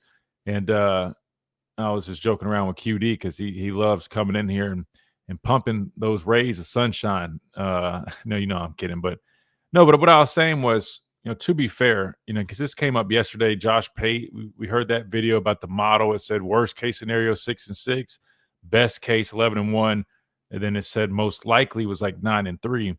And I'm just here to say, guys, even if, and I don't expect this to happen, I'm leaning more 10-2. But say it was another 9-3 season, would there be doom and gloom across the fan base? Absolutely. This is the University of Alabama. Would the sports pundits start piling in and start, casting more doubt about? Yes. But would it be the end of everything? No. I'll be honest with you. I mean, because really, you get back to the drawing board. Year 3 is kind of that year anyways where, the new coach is expected to really kind of take off. And you just look at it. Yeah, you'd probably lose a number of the veteran guys. But think about how many young guys that this team has been developing, right? And bringing in. Talk about Keelan Russell, how impressive he looks. I mean, I'd imagine that would be his year stepping up. Ryan Williams would be, junior that year. We talk about all the young freshman receivers. I mean, so they'll be there. The young DBs, they'll be there. You know what I'm saying? So, like, I'll be honest with you. Like, I don't think it would be that big of a deal. Just because I know realistically, man, I mean, football is football. I mean, there's some, like, you might have a year that's kind of like that, but it done. Think about Ohio State. I mean, they played it close for, year after year after year after year. And they finally won a championship. You know what I mean? Like, it is what it is. But to answer your question, Cutie, yeah, I did make that comment, and I still stand on that. Like, I do think, to be fair, if we did have a 9-3 season this year, we would lose a little bit of that luster. I do believe that. That's what I was describing about the media thing. And I do think there would be a chance that, recruits would kind of have a little bit of second thoughts, or a little hesitancy at least. I think we still would recruit really well, but could that take a little bit of a hit? Yeah, I mean, sure, because they'd be hearing all the noise. Oh, well, Bama's, 2 9-3 seasons, whatever the case may be. That being said, I don't think it would be like catastrophic, right? Take a little bit of hit, sure. Does that mean it kills the hopes or the chances of year 3 finally, hitting that switch? No, I don't think so at all. Right? So that's kind of where I'm at. And then especially like in terms of recruiting, those guys that you would bring in at that point that say you're recruiting took a little bit of a dip, they would have no effect on year 3 anyway. I mean, I guess unless there was like, I don't know, some impact for first year impact type of guy that you're hoping to land, you didn't. You get what I'm saying, but I don't think anyway. That's all hypothetical. But anyway, those are just some of my thoughts on that as well. Seeing if we had anything. Oh, we can hit this real quick. I just hope we don't line up in that 3-3-5. Well, I hate to break it to you, but you're going to see that look. And typically that's what would be considered like their vol package, right? It's where they take the wolf and they line him up, kind of like hovering, kind of over the ball, a couple yards off, move him around a little bit.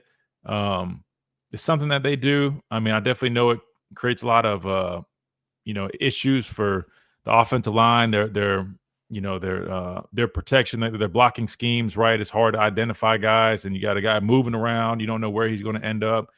So I do think in that aspect, yeah, it causes confusion and can, be disruptive. But, sometimes I just like, I'm not saying, be basic all the time, but man, I've never been mad at just, getting in the base front when you got dudes, you got dudes and just letting them get to work. But you will probably see some 3-3-5 stuff. I mean, what's crazy? Even Georgia's doing it. Hell, we started doing it even with Coach Saban. I remember how I was like, hell no, we done got Baylored, right? Because Matt Rule was doing it at Baylor, and I'm like, what is all this, man? All this 3-3-5, right? We're seeing it in the Big 12. Now we're seeing it in the SEC. It's something different. But that's kind of where we're headed with football. You know what I mean? It's like things, change, they evolve, and that's one of the defenses that we're starting to see a little bit more of. But in terms of that defense, I mean, I'll give you some pros and cons. Pros, I mean, it's kind of like the Vol package I just described. I mean, it allows you to kind of, mix things up, cause a little bit more confusion because you can kind of move guys around. You got guys, 3 guys playing off the ball, so you can shoot things, kind of run different types of stunts, kind of dice it up, right? Cons would be obviously, I mean, those 3 guys, they got to be strong and do their job up front. Because just think about it, I mean, you're really playing it more from a second level, right? I mean, obviously you got 5 guys, 3 immediate guys, and you got your 3 backers. I mean, it's playing the run. If you do it right, you mix it up right, and you cause confusion, it can be great. But I think it does make you a little less stout, at least at the immediate point of attack. So you do have to be very sound from a technical standpoint and execution. But in terms of being able to blitz and get into different pressures from it, is a lot easier than just your typical 4 down. You can just it's a little bit more exotic, right? You can just do different things that are a little bit out the norm, which obviously always will cause confusion for an offensive line unit. So that's one of the things. But yeah, you definitely want to be careful with it. If you don't do it right, you definitely can get gashed. I fully agree with you, right? Just because, again, at the point of attack, it's a little bit different. But if guys are shooting it right, you know what I mean? You're accounting for all the gaps, cool. But that's another thing. Like, say you're trying to get cued and you're dicing it up, and then one guy doesn't hit it the right way, or he gets confused and he ends up backdooring something that leaves a gap open. To me, I'm just like, you would have just been better off just playing 4 down and accounting for all the gaps, right? But yeah, in a traditional manner. But yeah, that's definitely a good point, man. But you see more of it. Georgia runs it a decent amount, but really, mint fronts are kind of like the new standard. And so what a mint front is basically it's a tight front. So when I say a tight front, a tight is like 4-eye, 0, 4-eye. And then you got normally like a jack linebacker or a wolf linebacker that can kind of move and do different things. But you see a lot of mint front. That's kind of like the new standard in college football. We ran mint all the time. Obviously, that's where Georgia kind of got it from. But a lot of mint fronts, which can end up kind of looking like 3-3-5 stuff, because then you literally have 4-eye, 0, 4-eye. Then if that wolf is moving around, he ends up kind of creating that 3-3-5 look. So that being said, I mean, mint fronts are popular, and that's why you do see more 3-3-5. And again, I think people have kind of figured out how to do it effectively without getting gashed. And if you do it like that, not too mad at it, man. It took me some time to kind of really, I guess, get on board with it, because we'd start doing it later on, but we never really had our jack play off. So even though we were in mint fronts, we still had our jack up front, helping out on the edge. But, the game changes. It evolves. That being said, let's do this. Let's take a quick time out. We come back. We're going to hear from Ryan Grubb. We're going to get to this interview, finally hear what he had to say. Then, of course, you guys will respond to it. We'll break it down and share our thoughts, get y'all's thoughts, and keep on rolling right here on the Miller's Edge, Tide 100.9, 1230 WTBC. Presented by the Good Feet Store, America's Art Sport Experts. Quick timeout. We'll be right back.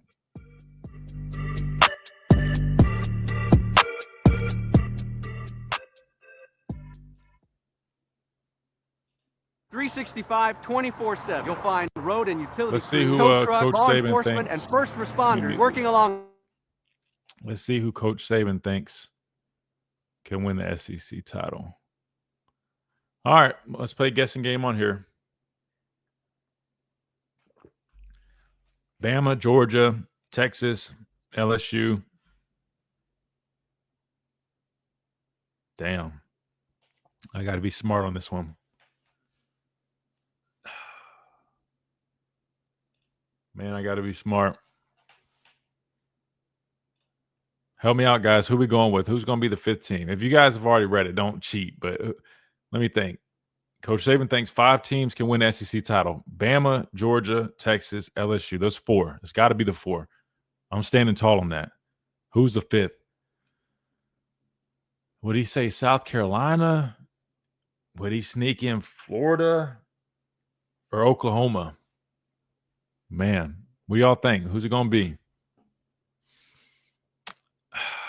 You know what? South Carolina, maybe? I feel like I'm wrong, man. Who is it? Where's the answer? Texas, LSU. Damn, he said Florida. I knew, bro. I knew it was going to. Some told me not to say South Carolina. I feel like South Carolina is kind of like. I feel like people are kind of starting to pull out some of their stock from South Carolina. A&M was a good one. I was thinking A&M, but I know there's just Florida's been gaining some steam. So I was like, you know what? I feel like he might have mentioned Florida. Golly, man.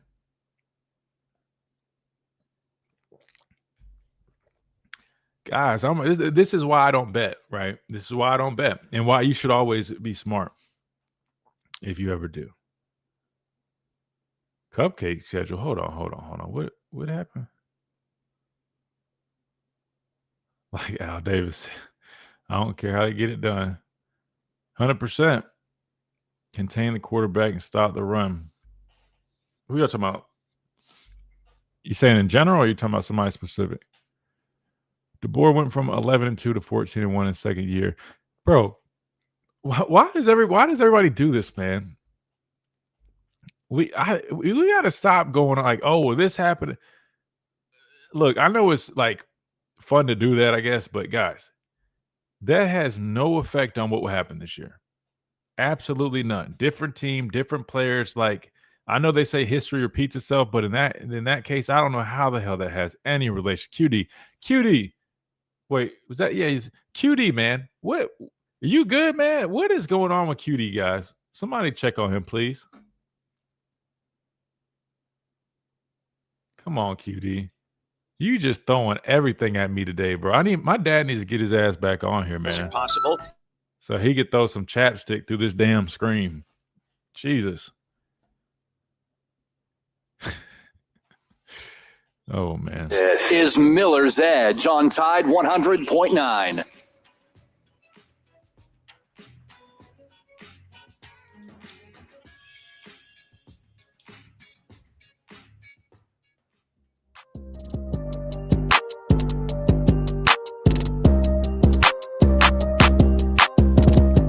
And welcome back into this Wednesday edition of the Miller's Edge.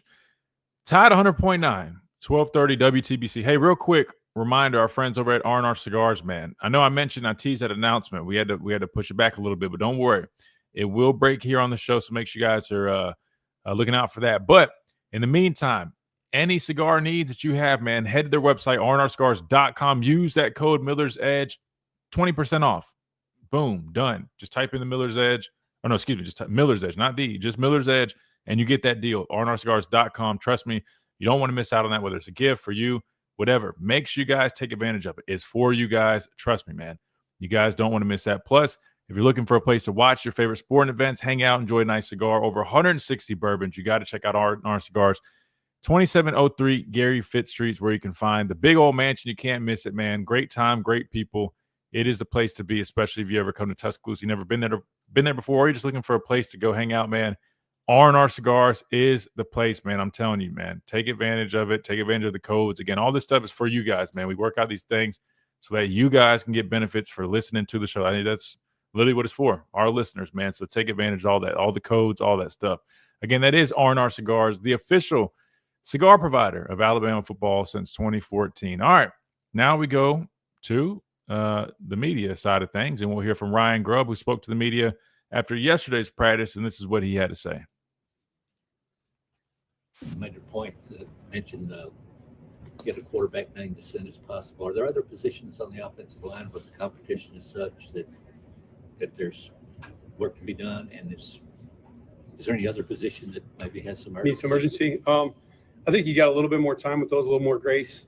They've been doing a good job of fighting all those battles, and we're rotating a lot of guys in through on that offensive line unit. So I'm okay with the gel taking a little while up front. How beneficial is it to have guys like Gino and Owas who can kind of play multiple spots and they kind of rotate like you were just saying?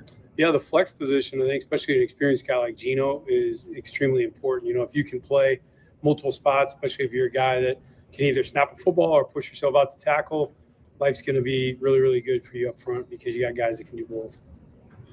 Ryan, what's kind of the snap plan for quarterbacks heading into week 2 of camp? Right now, we're keeping status quo. All the guys have been getting 1s, 2s, and 3s.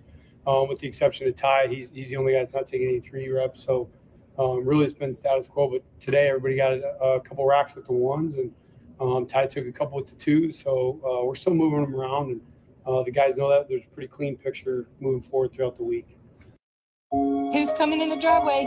Well, 1 second. We got an ad. Sorry, guys. And we're back. Sorry. With another coach on staff who's coaching quarterbacks, obviously that frees you up a little bit. How do you divide your time on the practice field? Yeah, I'm always going to probably hunker pretty close to the quarterback just because of that relationship that I have to have for game day. But it does, you know, at times, especially if there's something specific in a game plan or drill work that I think has to be addressed to see if we can fix some problems, I'm certainly going to be over for those drills on any of the position groups. So the flexibility is huge, you know, and just having guys that you can trust in the quarterback room like Nick is ultra important. How would you evaluate what you've seen from the quarterbacks since the last time we talked to you? They've grown a ton. Spring to now, even first practice to now, has been outstanding. I thought, you know, a couple of the young guys hit a couple bumps early on, and I really thought they played through it really quickly. Sometimes you'll hit that, and they'll stay down. They get on the canvas, they can't get back up. But I thought both the guys did a great job, Keelan and Austin, of playing through that. We've got a lot less up and down with the whole room. I think that we've done a good job taking care of the football. Again, today there was no picks, and I really didn't feel like the ball was in jeopardy today. And I think that's one of the biggest things is just improved decision-making in the room. Coach, what have you seen from the running backs? Jam Miller. He's the man.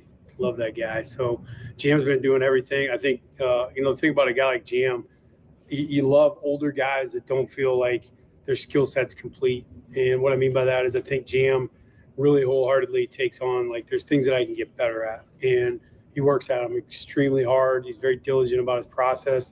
And so he's a good leader in the room. I think Daniel has showed the physicality we thought with exceptional hands. I think Dre's getting better at pass protection, as is Rich. And so those 4 guys have really shown a lot of growth. And then even A.K. Deere is a guy that, you know, was really swimming this spring and has showed some promise here lately. You know, normally I don't talk about those younger guys too much, but just been proud of, you know, his progress the last couple of days has been really good. With the depth that you have in the running back room, how many guys are you expecting to see utilized this fall? I mean, whatever we need for the game plan. Sometimes there's some specialty stuff that you need a little bit more of one type of back, and I think that we're lucky that we have a lot of different types of backs. So I think that you normally are going into almost any game, you're thinking there's at least 3 guys that are going to get, you know, considerable reps. What have you seen from Jam on a pass protection? How has he improved in that aspect?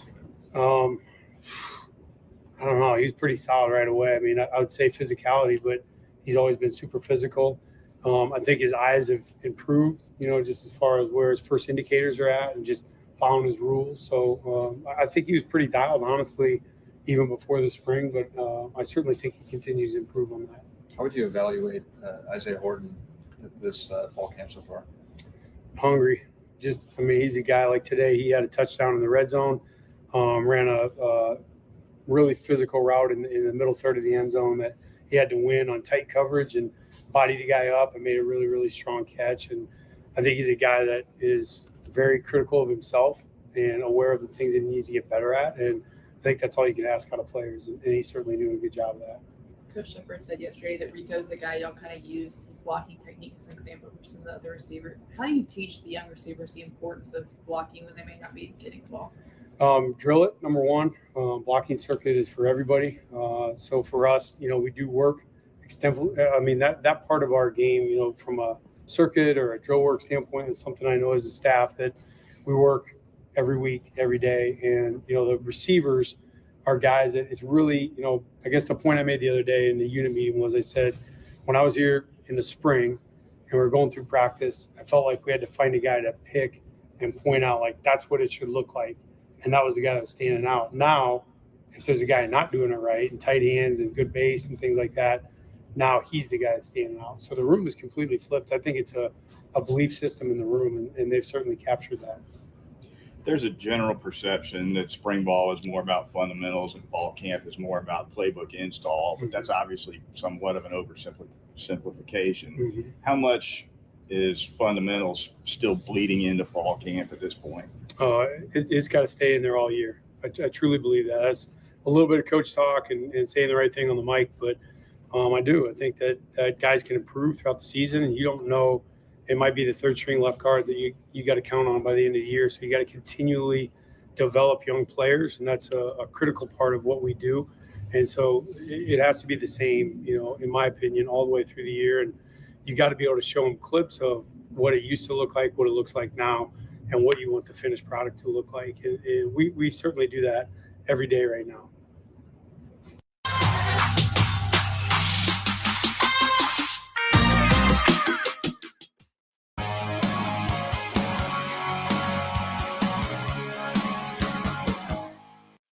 Piggybacking off of that, how's the whole line of depth look as campus progresses? Really good. Really good. I think, the interior position, as mentioned before, there's a lot of flexibility and guys that can play, multiple spots, including not just Gino. Parker obviously solidifies the inside at the center spot, but Gino is really capable center as well and can play both guard spots. At the tackle spot, we're lucky. We got a couple of young tackles that are starting to progress, in Jackson and Michael Carroll. And then, with Olas, you got 3 young guys that are backing up your 2 starters as it is right now. And I think that we feel really confident in the depth that we have right now. You were talking about the ability for wide receivers to, the importance of blocking in that. How much of a transition is that for a guy like Jalen Mbakwe, who's kind of still learning the position in that element of everything? Yeah, that's a good question. I think it's a lot if the culture in the room's wrong. If the culture in the room isn't that, hey, we catch touchdowns, but the expectation is that we're going to block. And when that culture is right, it happens really quick because they're more than capable typically. The athleticism, the strength, all that stuff's normally there. It's more of a demeanor or a mindset. So when the room is right, I think it happens really quick. What have you seen from Jalen Mbakwe this fall? I think Jalen is one of the guys we haven't talked about a bunch, but I think he's really settling into his role as a receiver. He's improving on route running. I think his hands are getting better, securing the football. I think he's doing a really nice job. He's shown up quite a bit already. A couple more questions. Was that mindset flip with the wide receivers from the spring? Was that more coach-led, like you've got to get better at this? Was it some players stepping up, or kind of what do you think led to that? That's a combination. That's a good question. I think certainly Shep and myself have that type of demeanor as far as the expectations in the room. It's great when you got teach clips from guys like Roma Dunze that are blocking and Jalen McMillan that are more than willing to be blockers, and then you show them NFL clips, and those guys are all expected to insert on hammer nail, and you got Puka Nacua and guys like that aren't scared to put their nose in there, and the DK Metcalfs of the world. So I think when you're able to show them that, like, hey, this is what it's supposed to look like, and then your guys start doing it, you can start showing it on film and just, positively reinforce what it's supposed to look like. So I do think it's a combination of both. That was a long answer for that. I apologize. Holy smokes. From your perspective, what gets you excited about this offense so far? Man, I'm really excited about the way the old line's playing, the physicality that they've been showing, and the leadership that Parker's been able to have, and then KP I think is really. It's been so fun to coach him. He's a hungry guy that he obviously is a super talented player and God-given ability, but he works really hard and very diligent about his process. So seeing that, and then just already the improvement in the quarterback room fires me up. Does it help to have an offensive line with guys who can lift 500 pounds? Yeah, it sure does. I've been on the other end of that, and it's not as fun. So yeah, anytime you get a bunch of guys that can move them from A to B, life's pretty good. Thank you. So there you have it. That was offensive coordinator Ryan Krubb speaking to the media yesterday. And good news, Kane Womack spoke to the media probably about 30 minutes ago, and we got that. So we'll hear from defensive coordinator Kane Womack here in a minute. But quick little response to that. I mean, I thought it was solid again. I like when Ryan Grubb speaks to media, man. He's very straightforward to the point. I think one thing that stood out, you got asked about the running backs, man. Immediately went to Jam Miller. I know that was a question the other day about our running back unit and who we thought would be the guy. I know QD was lacking the faith. That's why I said Jam Miller to me, man, he can do everything you need him to do. I've been impressed with him. Now, I mean, you might try to nitpick and say, oh, well, maybe this or that, but I'll be honest with you. I mean, in terms of physicality and pass pro, looseness. I know he talked about, wanting to break more tackles. I mean, obviously, everybody's got stuff they can improve on, but man, I thought he's been a sound player since he's been here.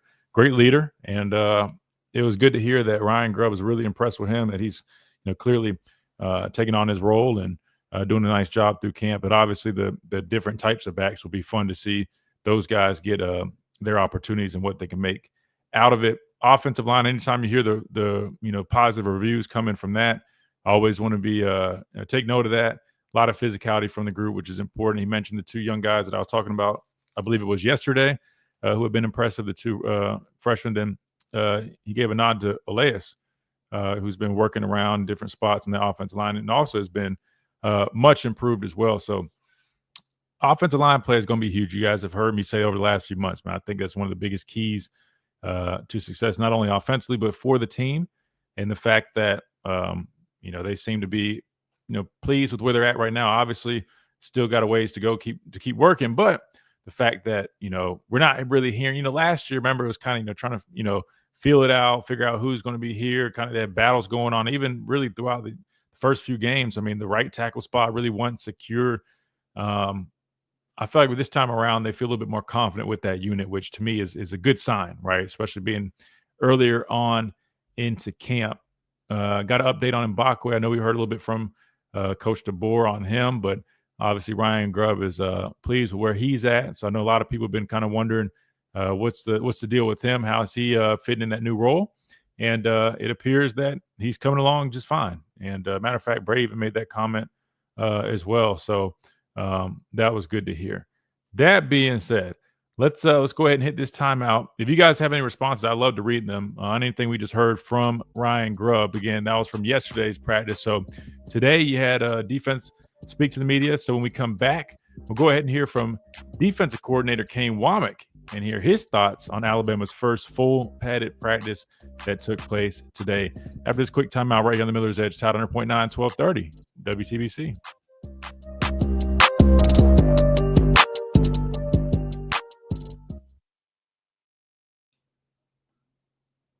One more day, we got NFL football. Matter of fact, man, Shedeur Sanders is starting against my team, the Panthers. So I'm excited to see that one, man. Football is back tomorrow. Looking forward to seeing our running game with our O-line. Absolutely, man. Yeah, hopefully we'll hopefully Saturday we see that. Obviously, you want good balance, right? I don't want to see our defensive line get ran all over, but would love to see some good balance, you know what I mean? The ability to at least, establish a running game, a little bit. I'll say this, though. We do a nice job stopping the run, though. We got a number of players on that defensive front that, I mean, they're good players, man. So you got to you always take stuff like that into account. You know what I mean? So, like, say the scrimmage comes and in the running game, like, it's all right, but it's not, like, elite. You got to consider, like, all right, man, we do have some really good run defenders up front, how much of it was, all right, they just, probably really good players, or we just did not really execute well, Run defense will be top tier without a doubt. I hope so. You know what I mean? I thought we were sound last year for sure. Obviously, there's some inconsistencies there. I think tackling was a problem in several of those games. But for the most part, I thought they did a good job, and I think it'll be better. I mean, Tim Smith was a dog, and he was, a big piece of that last year. But I think we got some guys that can step up. I mean, James Smith, Beeman, Edric Hill. I think all those guys will do a nice job. But, yeah, I hope our run defense will be solid. Now, I think the guys up front are built for it. Only thing I'm curious about is some of the, the things that we might be doing and how that could have an effect, meaning like alignments, kind of how we're playing. You know what I mean? Like sometimes again, when you're being aggressive, you're at risk. Sometimes you overrun stuff, you over pursue stuff, and that can actually do the opposite and create negative plays. So just trying to find that balance, I think, will be important. Friends over at Brian Harding Construction. Located in the heart of Tuscaloosa, Brian Harding Construction is woman-owned and strong as steel. A specialty manufacturing firm with expertise in structural steel fabrication, ASME code piping and vessels, CNC machine work, welding, laser cutting, pipe fitting, industrial maintenance, and crane rentals. With a proven track record of over 30-plus years of experience, no one is better fit for the job. For an evaluation, contact Brian Harding Construction today at 205-752-9611. Again, that's Brian Harding Construction at 205-752-9611. Are you receiving unemployment? Your benefits could be at risk. Here's how you can protect yourself and your benefits. Never respond to mail notifying you of a false claim in your name. Never answer a text message asking you to verify your account. And only respond to official Alabama Department of Labor's social media pages. Report fraud at labor.alabama.gov/fraud. Brought to you by the Alabama Department of Labor, ABA, and the station. The Alabama Department of Labor is an equal opportunity employer program. Auxiliary aids and services available upon request to individuals with disabilities. Dial 711 for TTY accessibility. 365, 24/7. You'll find road and utility crews, tow truck, law enforcement, and first responders working along Alabama's roadway. We're making improvements and helping our communities stay connected. We're working hard to make sure you're safe on the road. Now we need your help to make sure we're safe too. Alabama's move over law requires you to move over a lane when you see flashing lights on the roadside. And if you can't safely move over, please slow down. Visit drivesafealabama.org, brought to you by the Alabama Department of Transportation, Alabama Broadcasters Association, and this station. The Alabama Securities Commission protects you from financial fraud. Anyone asking you for investment money must be licensed. You're careful with your money. Nah, Q06, we're open on the phone lines if you want to hop on here. We're just catching up on these interviews that we don't ever get to, man. I'm either talking too much or we're talking with you guys, which is, again, totally fine. Love talking with you guys. But I like getting these interviews because it's, hearing from, getting it from the horse's mouth, Let's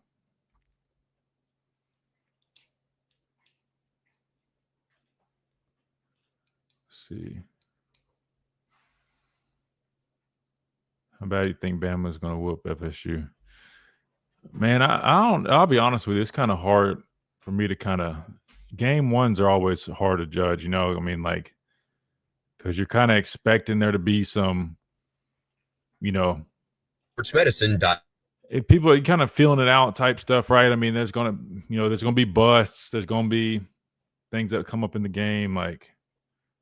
And I think Florida State is, it's as bad as they were last year. They got players.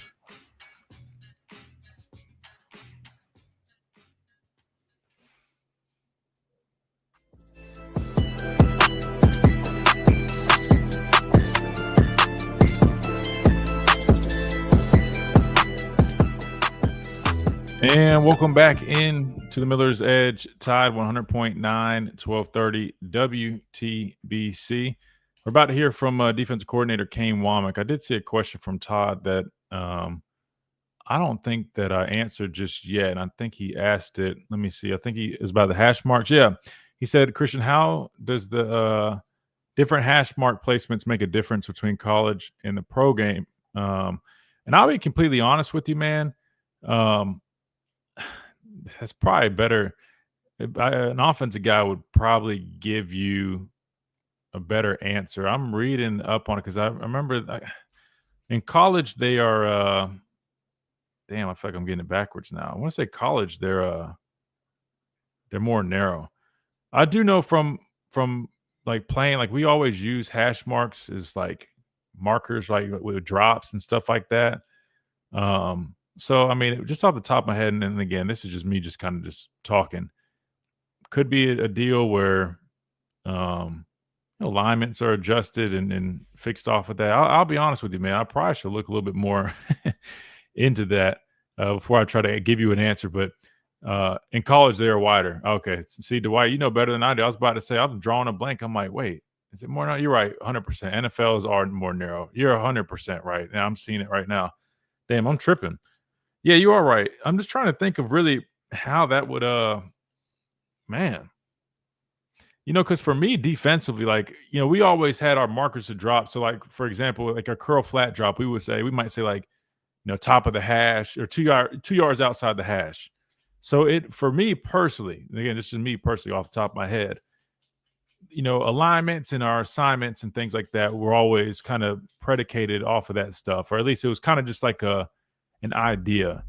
Damn, that's a really good question, though. Let me read up on that a little bit more just to go back and watch the tape and kind of get a better idea before I try to answer that. But I don't have an answer. That's like the first time I feel like I've been stumped where I'm just like, damn, I don't even know if I can give you a good answer on that.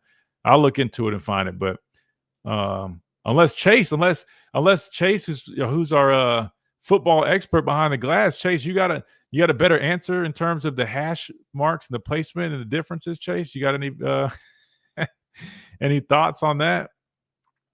Dude, I wish I knew. I'm currently trying to look that stuff up.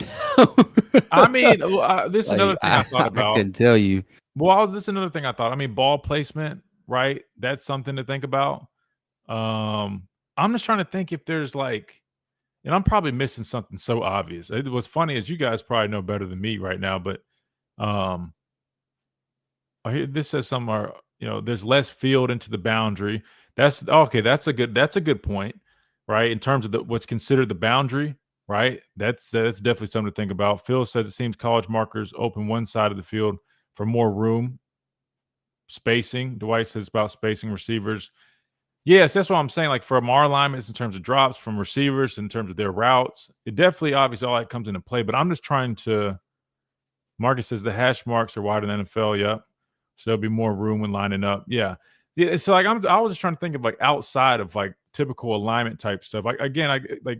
Placement of the ball in terms of creating more space when it comes to the boundary. So that is a big one, and honestly, that's probably the biggest if you think about it. Having more room to work. I mean, because in college, now that we're talking about this, it's a really good talking point. Now I appreciate all y'all's input in the chat, man. If you think about it, right, with them being wider, the boundaries are a lot less field. Right. So when we used to play certain things, man, I mean, if you think about the NFL, yeah, the boundaries are much bigger because the hashes are smaller, a lot less room to work in the boundary. So that definitely is something a little bit more strategic that you take into account in both. But in college, you probably really need to be mindful of that. Because for us, when we be aligning the boundary, we used to always have to be prepared for formation in the boundary because offenses would use that to get us out of alignment. Then they'd end up motioning back to the field that way they're able to work with a lot more space. But definitely philosophies are affected in terms of when you're working in the boundary alignment of the football. So it definitely goes in depth. I'll be honest with you. I'd love to get an offensive coordinator's opinion on that because he probably could really give us a great understanding outside of the spacing of it and stuff like that. So basically, it'd be hard to disguise the defense in college versus NFL. I wouldn't necessarily say the disguise so much. It's really just if you think about it, in college, the boundary would be a lot more narrow. But in terms of disguise, I mean, you can disguise pretty much really in a number of different ways. I don't think that would have too big of an effect. But like Dwight saying, the field side in college ends up being a lot bigger because the boundary's a lot shorter. Which is fair. So I would really just say probably spacing is the biggest, probably most the most effective thing when it comes to that. Really, I mean this article right here I just pulled up says why is it easier for defenses to cover the field in the NFL, and I think that's why it's explaining that is because the field in the NFL is shorter. When we say the field, that's just the side away from the boundary. So I think spacing is the biggest thing, the room to work when it comes to the placement of the football. But okay, I guess, to your point, this does say why it's harder to disguise pressure in college. Let's read this real quick. Sorry, guys. It's an interesting point, man. Maybe I'm getting put on some game. Saying the red lines indicate those defenders pressuring the offense is basic field pressure you see in college football. When those defenders leave those areas on the field, another defender must fill in that zone. So if you're going to be a man short on defense, when you pressure because you're rushing 5 defenders, right? But what is the alignment? In a normal alignment, the will linebacker would need to cover the left B gap. Sorry, I don't want to bore you guys reading all this, but Yeah, that's interesting. I guess you're saying if field pressure, the wheel lines either head up or on the front side of the formation. It's a dead giveaway. Pair that.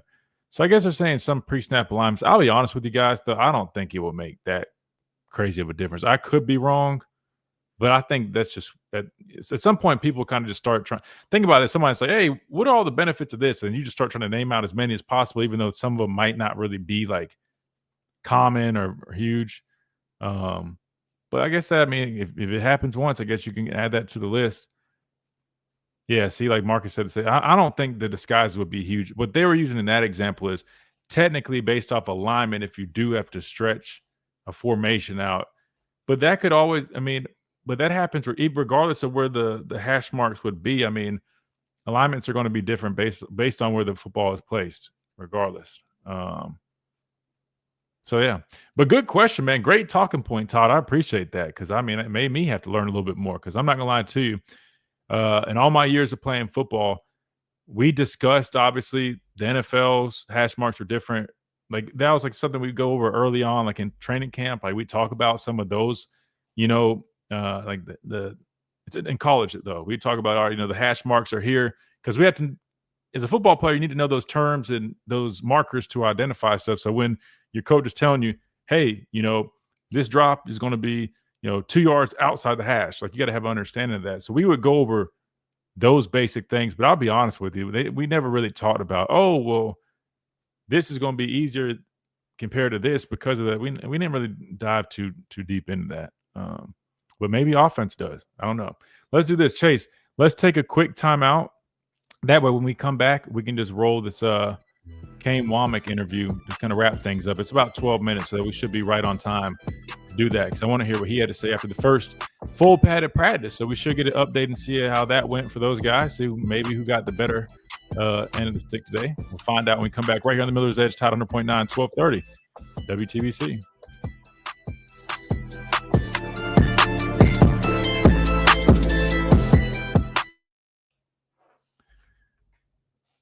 Dang, now you got me wanting to look more into it. I'll be honest. I think they're adding more to that whole thing about the disguise.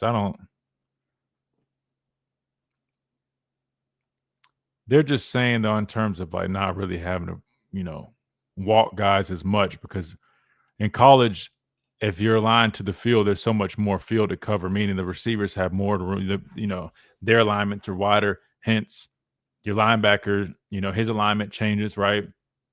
And that's what they mean by disguising could be more difficult because if he ends up having to get way out there and he's trying to disguise, I mean, that's kind of a recipe for being in a bad spot. But what I was saying to that point is that happens regardless. That happens if you're running a play where you typically would disguise or align a certain way and the ball just happens to be placed in the boundary. That still would happen. It's just in the NFL, it's not as drastic of a difference when it happens. So, really good question, though, man. It had me really thinking for a second.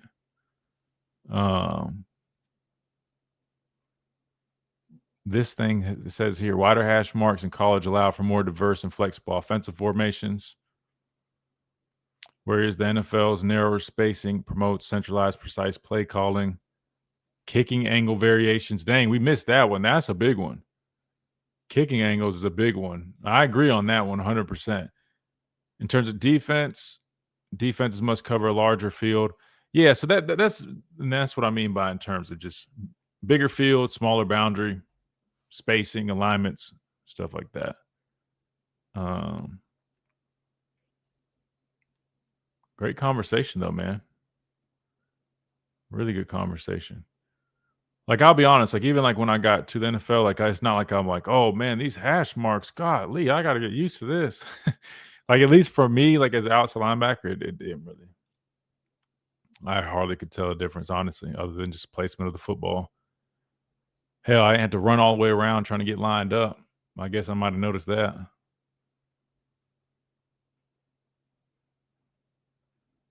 That would have been about it, honestly.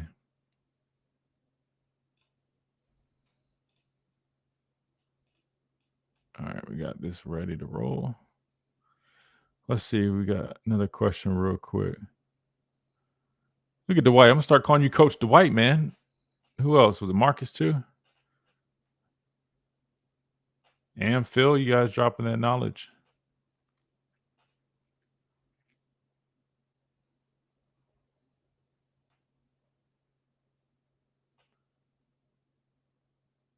Let's see. Anything we missed before we come back? If you guys haven't, man, if you could, man, just drop us a like. That just helps the algorithm, all that stuff, man. You know the drill. And if you haven't subscribed, man, again, we do it every day, Monday through Friday, 11 to 1. We'll start doing more of our, if you guys remember, like our pregame stuff. We used to, come on here and do a podcast, kind of break down the team stuff. Plan on getting back to that. So make sure you guys are locked in for that, because we'll definitely bring that back.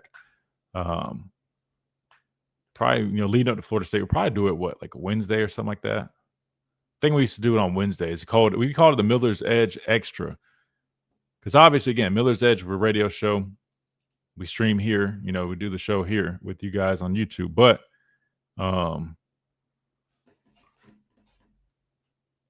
damn, we're going to run out of time with Kane Womack. It's all good. I did coach high school football for 3 years when I was in Indiana. Oh, yeah. Makes and if sense, you're looking bro. for a home, call Alice Maxwell. Do you like the length that Alabama has in its secondary? Oh, yeah. I do. I think the biggest thing is, man, you can't get over, hyper fixated on it. If, what I'm saying, if length is great, but if they can't move well, which we know, normally longer guys have a harder time kind of having that fluidity. But as long as they have that, man, which is rare, I'm good with it.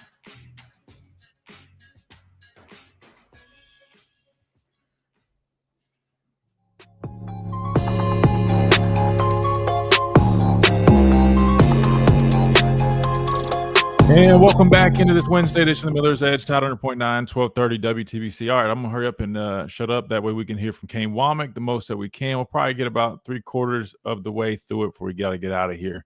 That being said, it's what Kane Womack had to say after their first full padded practice, day 6 of training camp. Coach, I asked this question to Coach Grubb yesterday, but what's the balance between fundamental instruction and install, and as you get deeper into camp, is it harder to maintain that balance? Yeah, it's a great question. When you're a team in year 2, offensively, defensively, there's certain liberties that you get to enjoy right in the first 5-6 days of fall camp, because you can carry a larger catalog of defense and offense than we would have, in spring ball, in fall camp a year ago. Because our guys understand it, right? They know it. We've been doing it over and over and over again. And really, for these freshmen that are coming in as mid-year enrollees, that's one of the things for me to be able to do with them when our other coaches go on the road recruiting. Grubb and I are sitting here, spending time with them, meeting with them, installing before we ever get to, spring workouts and then spring football. And then, the summertime we go through the installation. And so by the time you get to fall camp, you can do a little bit more. But always, right, it always comes back to the fundamental elements, right? And it's hard to move on schematically if you're not where you need to be fundamentally. And I think that we've certainly taken a jump in that direction in year 2. What are some things you can do now in the offseason and fall camp to increase the sack numbers this season? Yeah, so, that was one thing that, if you point to some of the areas that we had to improve upon from last year, being able to create negative plays in the backfield, being able to affect the quarterback, certainly from a standpoint of creating more sacks defensively. It was something that we needed to look at. So fundamentally, we tweaked some things, and schematically, just created some more variance in some of the things that we're doing in passing downs. I think we're in a good spot right now. I think, that's an ever-flowing, okay, what does this team do this week? How elusive is their quarterback? How do we want to contain him and also, force pressure and those things? And so, week to week, those things are going to change. But if you build a catalog of defense in the offseason, those are things you can kind of go to week to create variance in what you're doing. It seems like you guys got plenty of pressures last year. I'm curious about how you guys drill, once you put the pressure on, that difference, those finishing moments, the ones that turn pressures into tackles for loss and sacks. What is how are y'all training that? What does that look like on the practice field to make sure that happens? Well, there's there's creating the opportunity to make the play, right? And ultimately production comes when a guy, right, executes his job and then he can finish on the ball carrier, right? We talk to the guys about this all the time, you know, before the ball is snapped, all right, before you make a play, you know, what does it take to bring a grown man to the ground, right? You gotta ask that question to yourself internally so that you are in position to physically go execute and bring a grown man to the ground. And so then the fundamental aspect of that, right, is we work all different variations of tackling. So we have tackle circuits that are focused on like pre-contact before we ever get to the point. Did we put ourselves in position to leverage the ball and then work to a proper contact tackle? So then we have a contact tackle circuit, and we do different variations of tackling, right? The actual act of the tackling itself. And then like today we worked situational tackles, right? So things that show up, you know, with a quarterback scramble, goal line tackle, vice tackle in open field, swipe desperation tackle, right? Those are all different variations of being able to ultimately make the play when it matters most. When you look at last season, sometimes the rush defense was really good, sometimes it fell off a little bit. Was there a common thread when it did struggle? You know, I mean, I think, you know, schematically, when you're dealing with 1+ style offenses, right, you know, you're going to be more effective in the run game when you use all 11 bodies in the run game. That's just, you know, simple math and numbers, right? And that's about as far as I can go with math and numbers, right? But when it comes to being able to stop the 1+ quarterback run, right, those are elements where you have to have numbers and leverages at the point of attack, and you got to count for one more person out of the core. And so there's certain elements to, you know, do you want to sell the farm, right? And say, hey, I'm tired. I don't want to give up a 4-yard run every now and then, but at what cost, you know? And that was one of the things I think we did a good job of last year, is limiting explosive plays and finding ways to create enough negatives as the season went on, right, to be able to get the offense into second and long off schedule style plays. But naturally, when you deal with a quarterback run system, you're just going to give up a few more yards in the run game, and unless you want to play that game, right, of where a guy can throw it over top. And to me, you know, the game of football now is about limiting explosives that the offense can create, especially in the passing game. Clay Roos talked about James Harrison being a guy that you love to watch play. What kind of power do you see from Quay? And I mean, obviously him and James are 2 different body types, but any crossover there?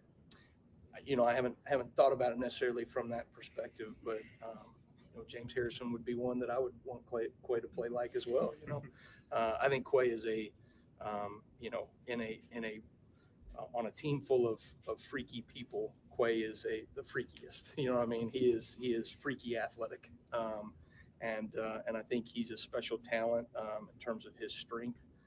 You watch him at the point of attack. You know, when we started talking about violent hands, which is one of our Bama fundamentals that we continue to stress and harp on, Quay's ability to destroy blocks and get off and make plays. You know, there was a play against Auburn, a guy came and, you know, pulled against him. I mean, absolutely obliterated him at the point of attack. Those are things, right, that show up on tape in terms of his strength and physicality. But, you know, ultimately, right, it's about knowing, you know, what I like about Quay is like knowing when to and when not to, from a physical standpoint, be too aggressive.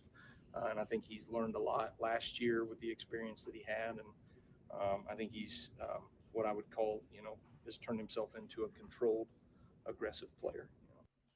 All right, so we're going to end right there for today because we got to make room for T-Town Sports Daily. Coming up next tomorrow, we'll hear the rest from Kane Womack. He answered some questions that I actually have been having in terms of, you know, the evolution of the defense, kind of some philosophies moving forward. So ironically, maybe he heard me talking about it earlier and came to the podium and answered that for me. We'll discuss that tomorrow and more right here on the Miller's Edge, presented by the Good Feet Store, America's Art Sport Experts. Appreciate everybody. Contributions, callers, messengers, all that good stuff. Chase Behind the Glass, our listeners via radio, YouTube, Facebook, all that stuff. Big thanks as always. We'll see you guys in 22 hours right here, Top 100.9, 1230, WTBC.